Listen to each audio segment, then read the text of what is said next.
우리 서로에게 인사 먼저 하고 우리 말씀 들었으면 좋겠어요. 우리 이렇게 인사하잖아요. 꽃처럼 아름다우십니다. 별처럼 빛나게 삽시다. 네, 연휴가 되셔가지고들 많이 가셨음에도 불구하고 그래도 남아 계신 성도님들이 더 많으시네요. 대한민국 국민이라면 누구나 다 주민등록증을 가지고 살죠. 천국 백성은 무엇을 가지고 살까요? 사도 바울은 천국 백성에게 주시는 하늘의 시민증이 있대요. 여러분 혹시 다 가지고 계세요? 네, 자신이 없는 분들도 많고. 오늘 시간에 저는 요한계시록 20장, 다니엘서 12장 1절부터 5절까지의 말씀을 가지고 그 이름이 생명책에 있는 사람들이란 제목으로 말씀을 나누려고 그래요. 선하고 아름다운 사람들이 모이는 탑동교회에 오신 사랑하는 성도 여러분, 한 분 한 분을 주님의 사랑으로 환영하고 축복합니다. 네, 평상시보다 이렇게 분위기가 참 캄다운 되셨어요.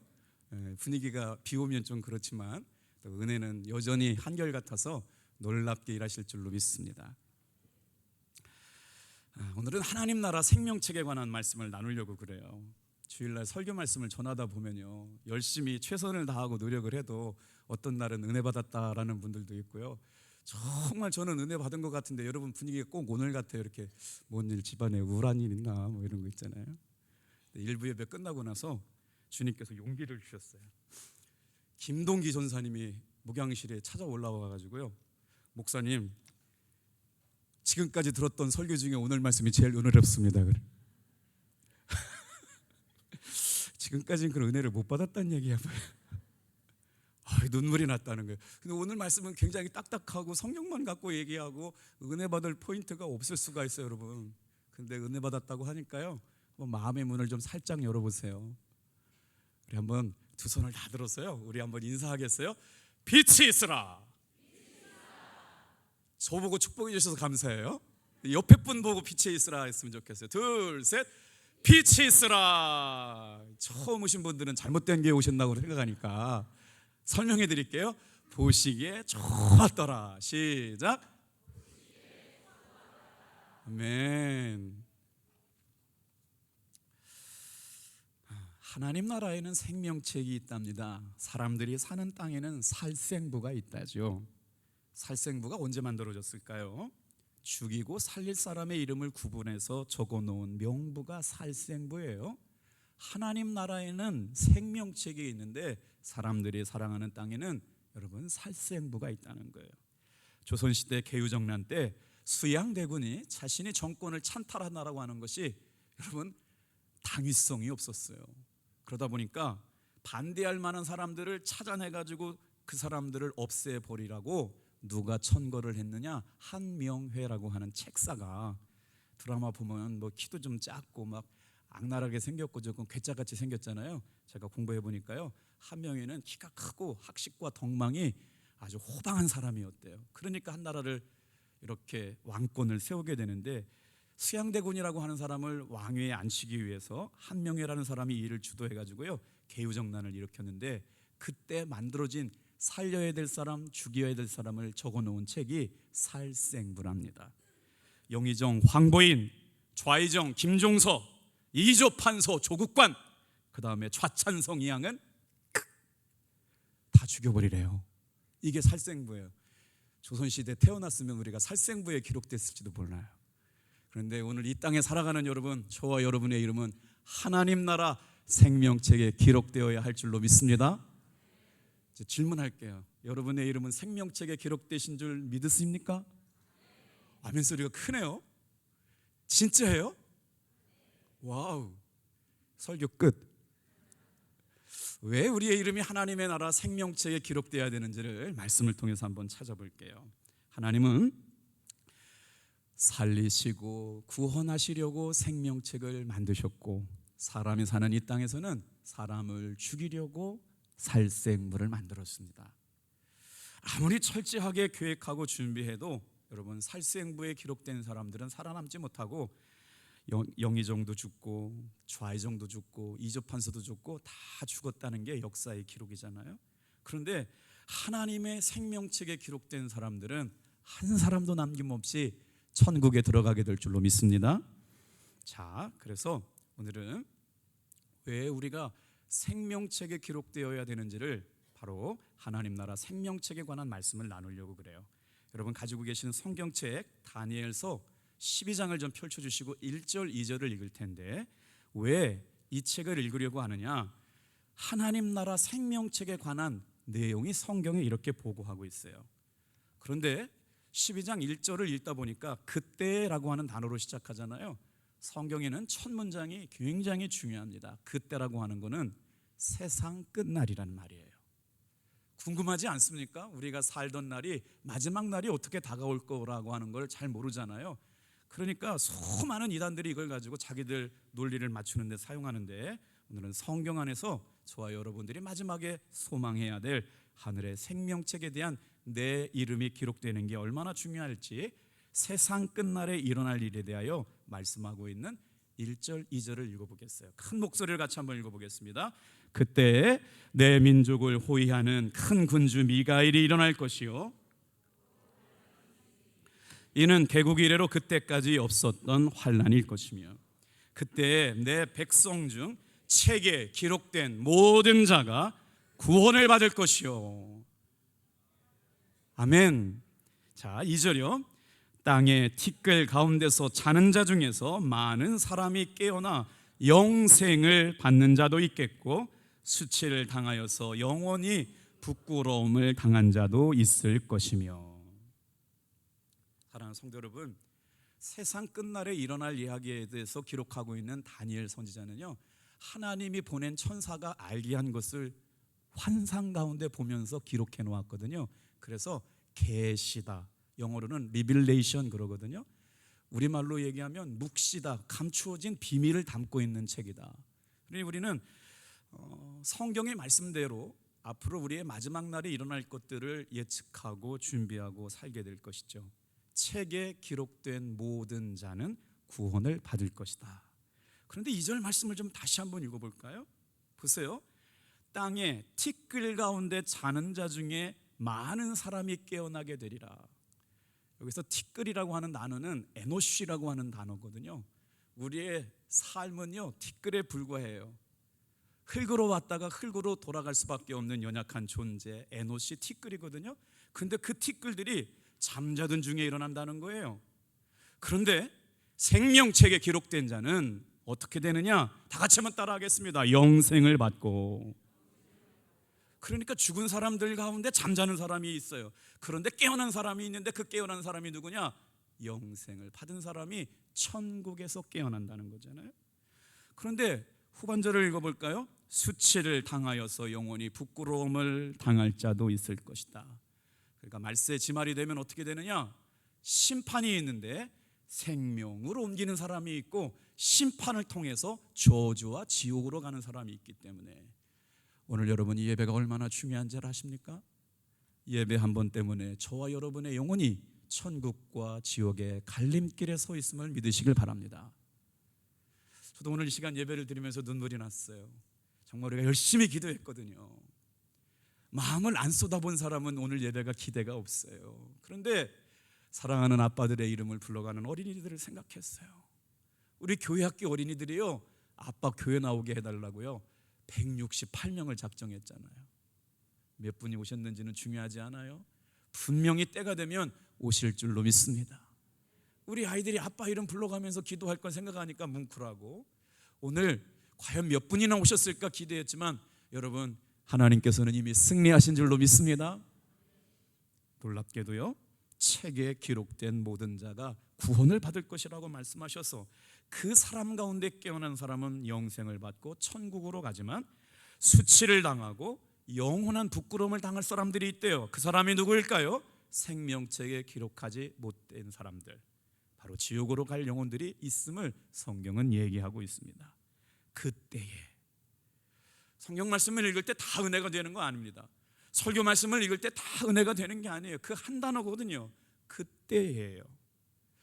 저는 이런 책임이 있습니다. 여러분, 우리 교회에서 신앙생활하는 모든 사람이 그날에 주님이 예비하신 영원한 천국에 들어가기를 주님의 이름으로 축복합니다. 그 책에 기록된 모든 자가 구원을 얻게 될 것이다. 주 2세기에 서마나 지역에 폴리갑이라고 하는 감독이 살고 있었는데 어느 날 예수를 믿는다는 이유로 핍박을 받고 있다가 로마 군인들이 폴리갑의 집에 들이닥쳐서 폴리갑을 연행해 가서 저렇게 장작더미 위에 세웠습니다. 사실은 폴리갑은 자기가 죽게 될 걸 알았었지만 도피하거나 회피하지 않았습니다. 결국 그는 붙잡혀서 경기장에 끌려가게 됐고, 경기장에 끌려가게 되면서 하나님의 음성이 하늘로부터 들렸습니다. 예배 시간, 여러분 무슨 소리를 들으려고 주님 앞에 나왔나요? 폴리갑은 순교의 순간에 하늘로부터 이런 음성을 듣게 됩니다. 담대하라 폴리갑, 네가 하나님의 사람인 것을 보여주어라. 이건 하나님의 음성이었습니다. 그를 붙잡아온 총독이 다그치기 시작했습니다. 폴리갑, 너는 지금 손을 들어서 황제 시저의 이름으로 맹세하여라. 그때 폴리갑이 대답했습니다. 나는 누구의 이름으로도 맹세하지 않겠습니다.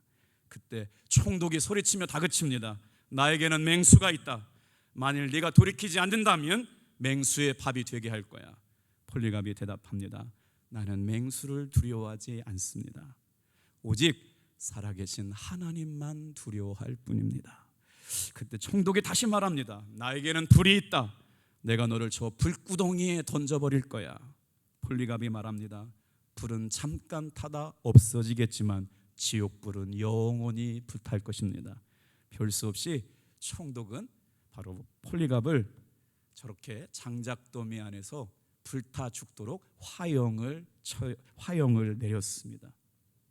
여러분, 그렇게 폴리갑이 화형을 당할 때 하나님께서는 그러면 가만두셨느냐? 저 그림이 어디에 그려져 있는가냐면요, 서머나교회 폴리갑 기념 순교교회 벽화로 나눠져 있는 벽화 장면을 캡처해서 가져왔거든요. 근데 지금 저 장작더미가 이렇게 올라왔지만 하나님께서 불의 아치로 폴리갑을 보호하시는 보호가 있고요, 지금 오른손을 들어가지고 칼로 심장을 찌르고 있지 않습니까? 그때 하나님이 보내신 천사 비둘기가 날아가고 있는 사진이 저 벽화에 같이 붙어 있대요.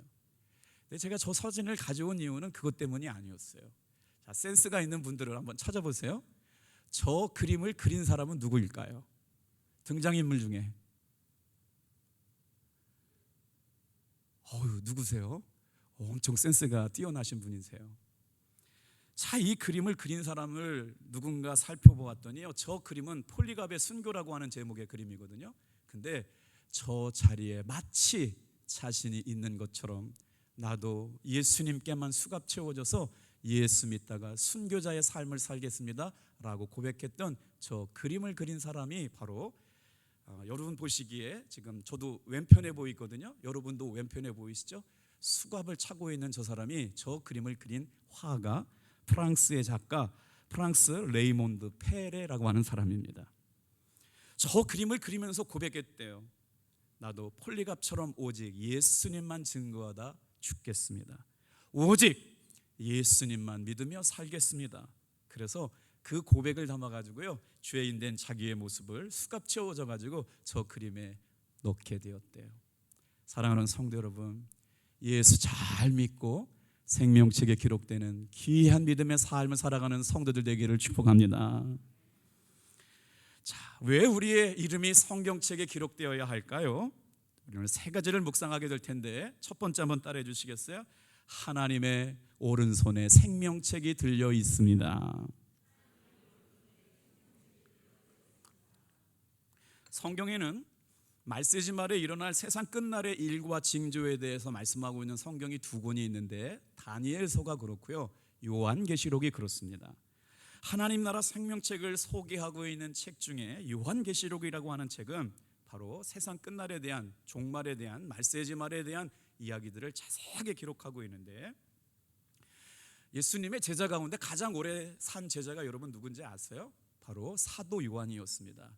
예수님께서 십자가 위에서 보라 내 어머니다 라고 말씀하시면서 예수님의 어머니를 부탁했던 제자가 바로 요한이라고 하는 제자인데, 이 요한이라고 하는 제자는 반모섬에 순교를 당하지 않고 반모섬에 가서 유배를 당하다가 여러분 하나님이 알려주시는 말세지 말의 세상 끝날의 비밀과 징조에 대하여 기록하기 시작했습니다. 그것이 바로 요한계시록이에요. 하나님으로부터 받은 계시를 통하여 말세지 말에 일어날 일을 기록한 책, 이게 요한계시록이거든요. 여러분, 그래서 이 요한계시록에 대한 해석이 요즘은 방송 유튜브가 너무 발전해가지고요, 이단들도 다 방송을 해요. 저도 보니까 어제 말씀을 준비하다가 찾아보니까 3분의 2까지는 다 우리 기독교에서, 개신교에서 얘기하는 내용인데 마지막만 다르더라고요. 여러분, 함부로 어디서나 인터넷 통하지 말고 목사님들, 장로님들한테, 속장님들한테 검증받고 유튜브 방송 시청하시길 바라요. 여러분들이 함부로 받다가는요 잘 구분 못해요. 이단이 뭐예요? 달을 이 끝단이거든요. 다 비슷해요.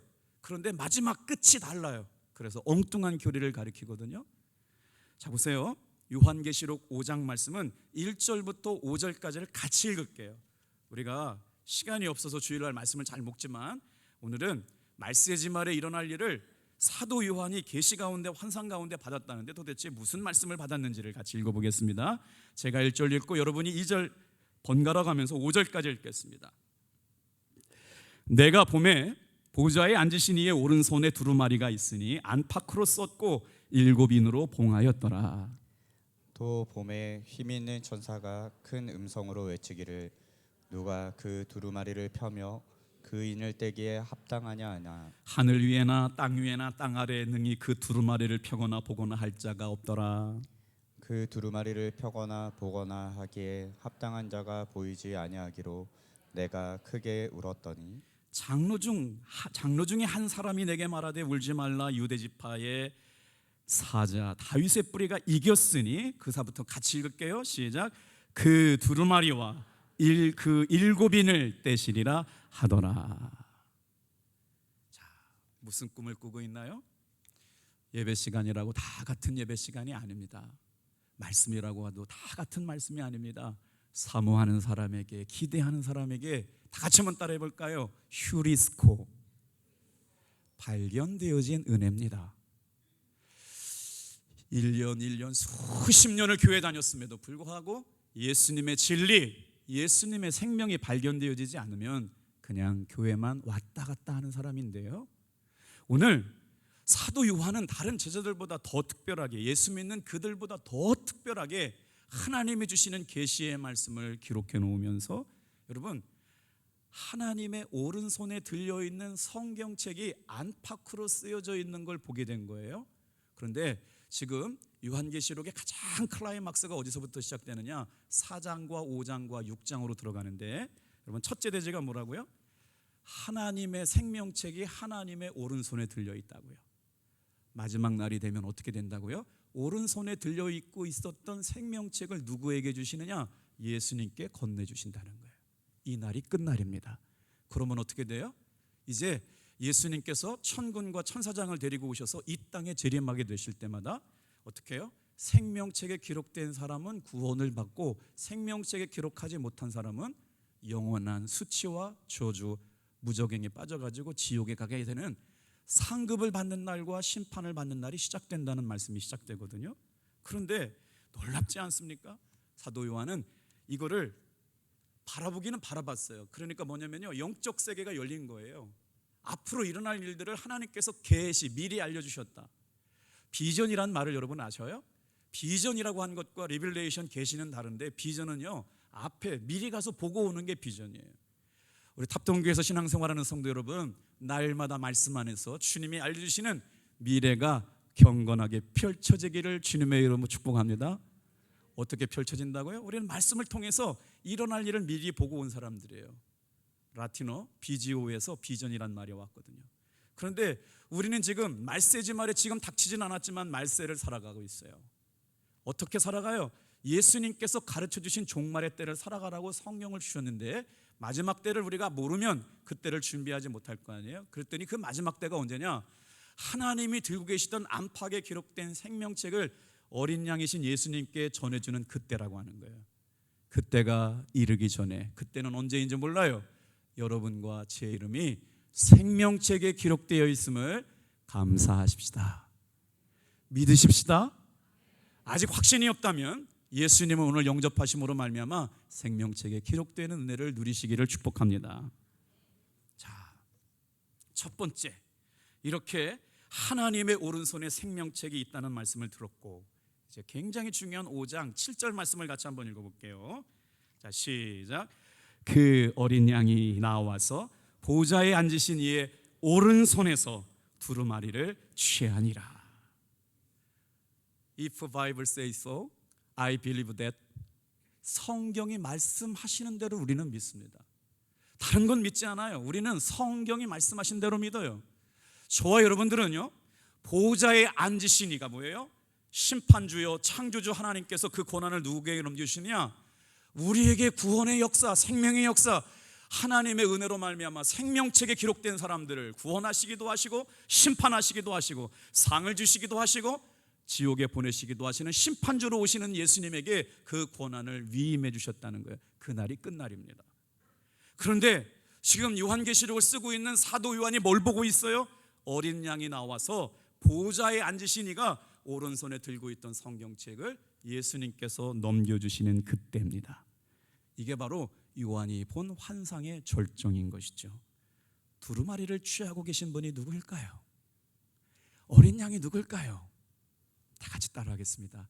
우리 주 예수 그리스도. 그냥 따라하지 말고요, 믿음을 담아서 고백해 볼까요? 우리 주 예수 그리스도. 똑같은 고백인데 왜 어떤 사람에게는 그게 눈물이 날까요? 우리 주 예수 그리스도였어요. 궁금증이 생겼어요. 어린 양은 지금 어디 계실까요? 뭐 하고 계실까요? 하나님의 오른손에 들려있던 생명책을 걷어받고 계셨던 예수님께서는 뭐 하고 계셨을까요? 마지막 날 예수님은 어디에서 어떤 일을 시작하셨을까요? 놀랍게도 성경은 요한계시록 20장 5절에 6절에 그날의 일들을 미리 보고 온 요한계시록이 요한이 우리에게 보여주고 있습니다. 5절 6절 같이 한번 읽어볼게요. 시작. 그 나머지 죽은 자들은 그 천년이 차기까지 살지 못하리니 이는 첫째 부활이라. 이 첫째 부활에 참여하는 자들은 복이 있고 거룩하도다. 둘째 사망이 그들을 다스리는 권세가 없고 도리어 그들이 하나님과 그리스도의 제사장이 되어 천년 동안 그리스도와 더불어 왕노릇하리라. 신천지에서는 뭐라고 설명했느냐, 제가 보고 왔더니 똑같이 이 구절을 가지고 얘기를 해요. 우리는 이 구절대로만 믿으면 되는데 이단들은 자꾸 뭔가를 첨거시켜요. 누가 가져왔느냐? 이 계시와 이 비밀을 누가 가져왔느냐? 성령 되시는 이만희 선생님이 가져왔어요. 믿으시면 아멘 하면 안 돼요, 여러분. 그러면 신천지 되는 거예요. 이 특별한 계시는 기존 바벨론이라고 하는 기존의 개신교 목사들은 까막눈이요 까막눈, 저것들은 소경을 인도하는 무지렁이들이어가지고 진리를 못 받았어. 나만 받았대. 누가? 이만희 선생님만 받으셨다니까. 그래서 육적 계시를 받은 6개가 있고 영적 계시를 받은 0개가 있는데 그 육적 계시와 영적 계시를 담고 있는 자기들만의 기록부가 있대. 14만 4천 명이 들어가야 된대요. 그러니 우리가 얘기하고 있는 진리를 약간만 받아보니까 그것도 맞는 것 같아 보니까.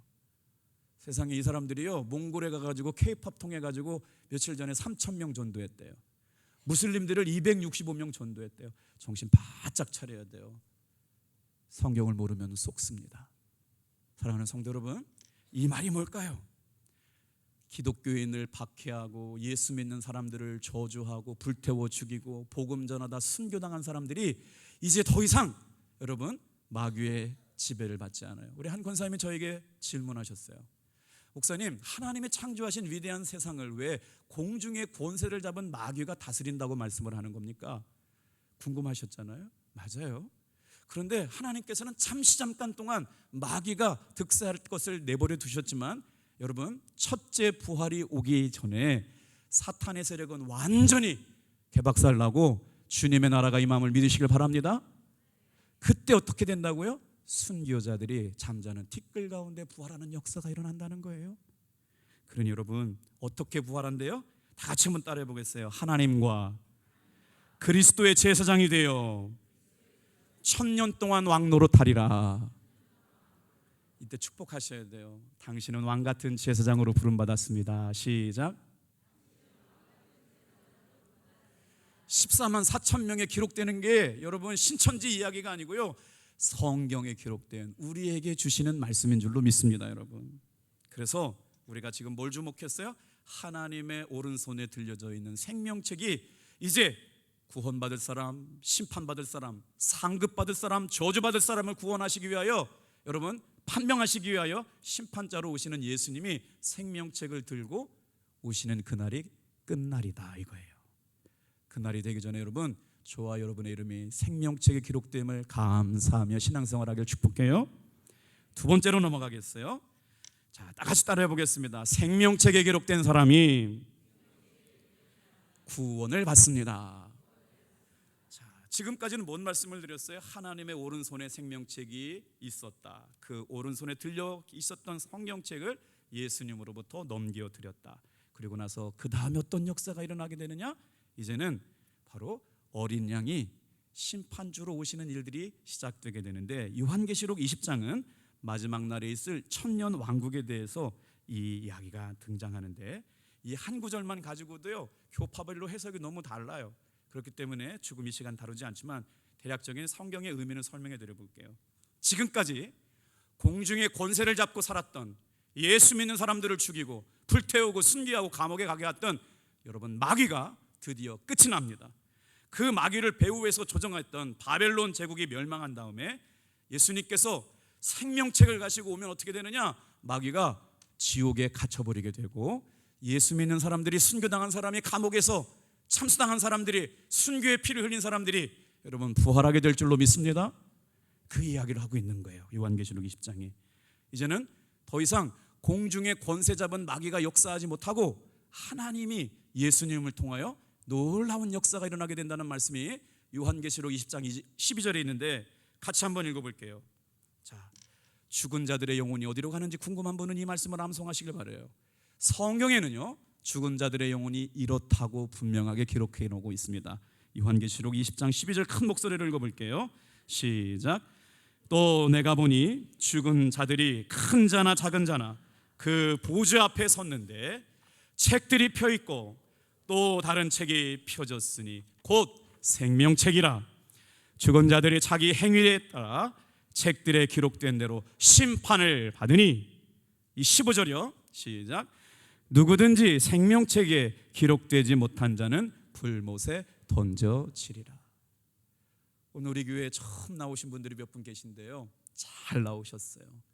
오늘 이 순간을 통해 가지고요 천국과 지옥이 갈라지는 시간이거든요. 여러분, 왜 우리가 예수님을 믿으면서 살아가야 되고 생명책에 기록된 일을 중요하게 여길까요? 놀랍게도요 마태복음 10장 26절 말씀에 보면 이런 말씀이 나옵니다. 제가 늘 암송하고 있는 말씀이에요. 그런즉 사람을 두려워하지 말아라.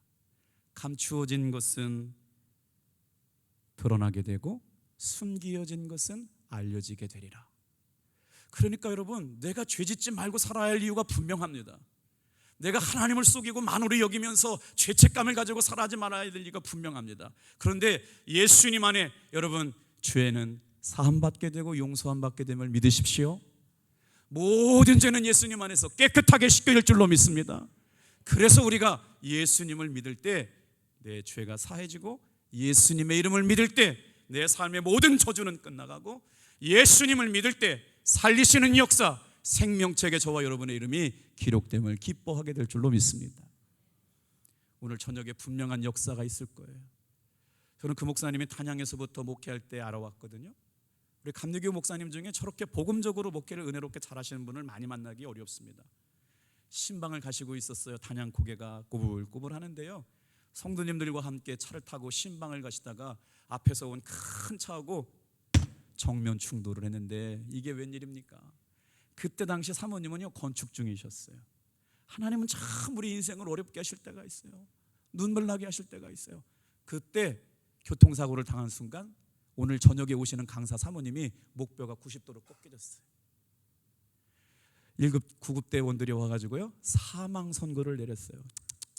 사모님께서는 돌아가셨습니다. 그때부터 천국과 지옥을 보고 오셨어요. 제가 다 말씀드리면 저녁에 안 오실 것 같으니까 그 가정에 얼마나 많은 은혜와 축복을 주셨는지요, 그 아들이 미국에 유학 갔다 오는 이야기 들어보면요, 정말 하나님은 우리 목사님 사모님만 사랑하시는 것 같아요. 오늘 이 저녁에 나와서, 이 시간에 나와서 예배드리는 여러분, 하나님을 사랑하시면 저와 여러분들도 그와 같이 사랑하시고 존귀하게 여시며 생명책에 기록하심을 믿으시길 바랍니다. 극적인 순간이 펼쳐지고 있어요. 두루마리 책을 취하신 분이 바로 예수 그리스도. 그 보좌 앞에 서게 되는데 우리의 영혼이 다 산자나 죽은 자나 심판하시는 주님의 보좌 앞에 서게 되었고, 그 앞에는 책들이 펼쳐져 있는데 그 책의 이름이 생명책이라고 성경은 말씀하고 있습니다. 놀랍게도 왜 생명책에 우리의 이름이 기록되어야 되느냐? 다 같이 한번 따라해 보세요. 생명책에 이름이 기록되면 구원을 받게 되고, 생명책에 이름이 기록되지 못한 사람들은 어떻게 된대요? 불못에 던져지게 된대요. 그런데 이 죽은 자들이 어떻게 평가를 받느냐면요, 자신의 살아온 삶의 모습대로 그렇게 평가를 받는다는 거예요. 불꽃 같은 눈길로 살피시는 주님의 눈길을 피해갈 수 있는 사람은 아무도 없습니다. 그래서 사도 바울은 우리의 신분이 하나님 나라에 있다고 말해요. 빌립보서 3장 20절 같이 읽어볼게요. 시작.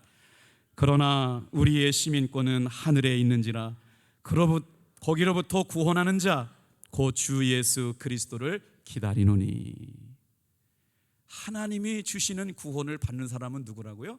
그의 이름이 하나님 나라의 생명책에 기록된 사람들, 저와 여러분의 이름이 여러분 하늘의 시민권으로 합당함을 받을 수 있도록 예수 그리스도를 믿음으로 은혜 가운데 살아가시는 여러분 되기를 축복합니다. 자, 또 한번 읽어볼게요. 우리 사랑하는 성도들과 함께 신앙생활을 왜 잘해야 되느냐? 빌립보서 4장 3절 말씀 같이 읽어볼게요. 시작. 또 참으로 나와 멍에를 같이 한 내게 구하노니 복음에 나와 함께 힘쓰던 저 여인들을 돕고 또한 클레멘더와 그 외에 나의 동역자들을 도우라. 그 이름들이 생명책에 있느니라. 우리 두 손을 들어서 옆에 분한테 축복해 주시겠어요? 성도님은 나의 평생의 동역자입니다. 시작. 사도 바울이 생명건 믿음의 종들의 이름을 불러가면서 그들을 기뻐하래요, 도와주래요, 위로하래요, 격려하래요. 이유가 뭐래요? 생명건 믿음의 동역자들의 이름이 생명책에 있다고요. 서롱도가 왜 사랑하고 섬기고 귀하게 여겨야 할까요? 하나님은 저와 여러분을요 서로를 위한 제사장으로 불러주셨기 때문입니다. 아멘이시죠? 그래서 마음을 쓰는 거예요. 사랑하는 거예요. 섬기는 거예요. 기뻐하면서 섬기는 것이죠. 사랑과 선행을 격려하는 아름다운 탑동교회 되기를 축복합니다. 자, 그래서 뭐라고 그래요? 누가복음 10장 20절 말씀 또 읽어볼게요. 시작. 그러나 귀신들이 너희에게 항복하는 것으로 기뻐하지 말고 너의 이름이 하늘에 기록된 것으로 기뻐하라 하시니라. 할렐루야. 저와 여러분의 이름이 생명책에 기록된 것, 그것 기뻐하라고 하는 거죠. 마지막 말씀이에요. 다 같이 한번 따라하겠습니다.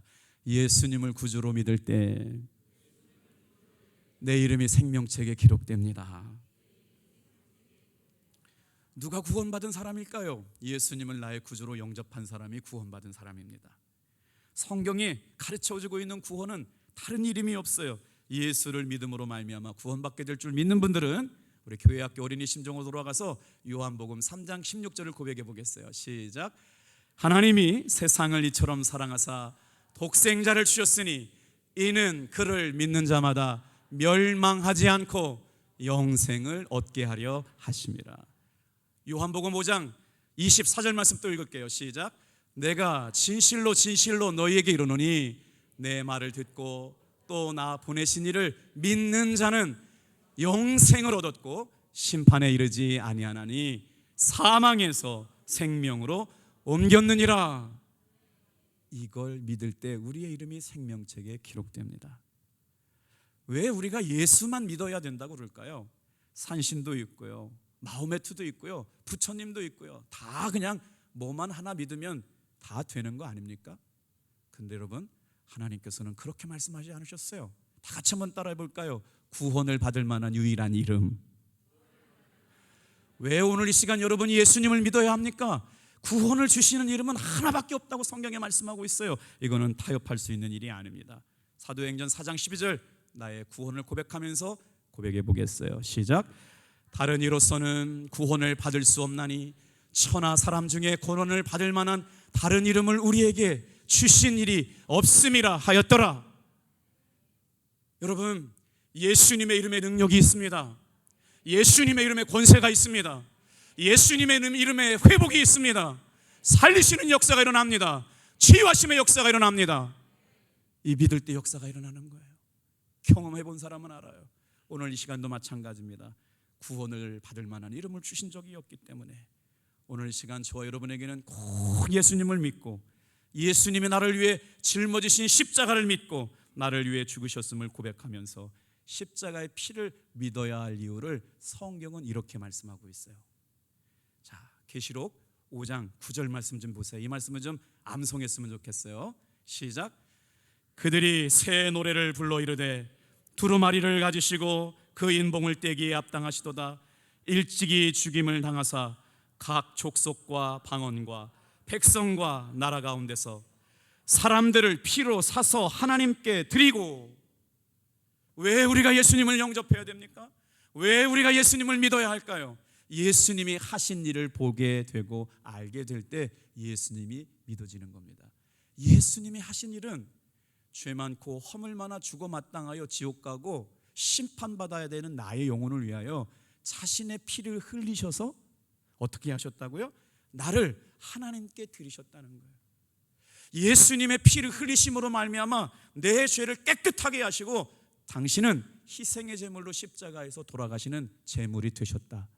이게 믿어질 때마다 치유하심이, 고치심이, 회복하심이, 생명책에 기록됨이 고백되어질 줄로 믿습니다, 여러분. 그래서 이 믿음을 가지고 다 같이 한번 따라합시다.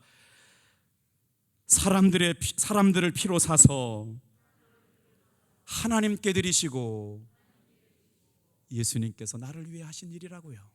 그래서 이 일은 누구도 대신할 수 없어요. 다시 할 수도 없어요. 신천지 이만희 씨가 와도 못해요. 하나님의 교회, 여러분 국수 먹고 돌아가신 분 누구죠? 장모잖아요. 다 잊어버리셨네. 우리랑 상관없는 분이라 기억 안 하셔도 돼요. 그러니까 냉면 급체교 이름 모르셔도 돼요. 그 사람이 와가지고도 못하는 거예요. 그러나 예수님은 인류 역사상 처음으로 자기의 피로 사셔서 하나님께 드린 희생의 제물이 되신 그 순간 우리는 여러분 구원을 받고 생명책에 기록된 사람들이 될 줄로 믿습니다. 그랬더니 뭐라고 말씀하세요? 계시록 5장 10절 말씀 좀 보세요. 저와 여러분을 이렇게 축복하십니다. 시작. 그들로 우리 하나님 앞에서 나라와 제사장들을 삼으셨으니 그들이 땅에서 왕노릇 하리로다. 예수님을 믿으시길 바랍니다. 돈이나 명예가 행복을 줄 것 같지만 절대로 돈과 명예가 우리를 행복하지 못하게 만듭니다. 진정한 행복은 소유에 있는 것이 아니라 예수님을 만나는 곳에 있는 줄로 믿습니다. 오늘 이 시간 우리 교회 처음 나와서 예배드리는 분이 있다면 예수님을 구주로 영접하시고 여러분의 이름이 생명책에 기록될 때 하나님께서는 여러분을 그 이름을 기억하시고 왕같은 제사장으로 삼아주실 줄로 믿습니다. 여러분, 인생의 방황은 예수님을 만나면 끝이 나고 신앙의 방황은 좋은 교회를 만나면 끝이 납니다.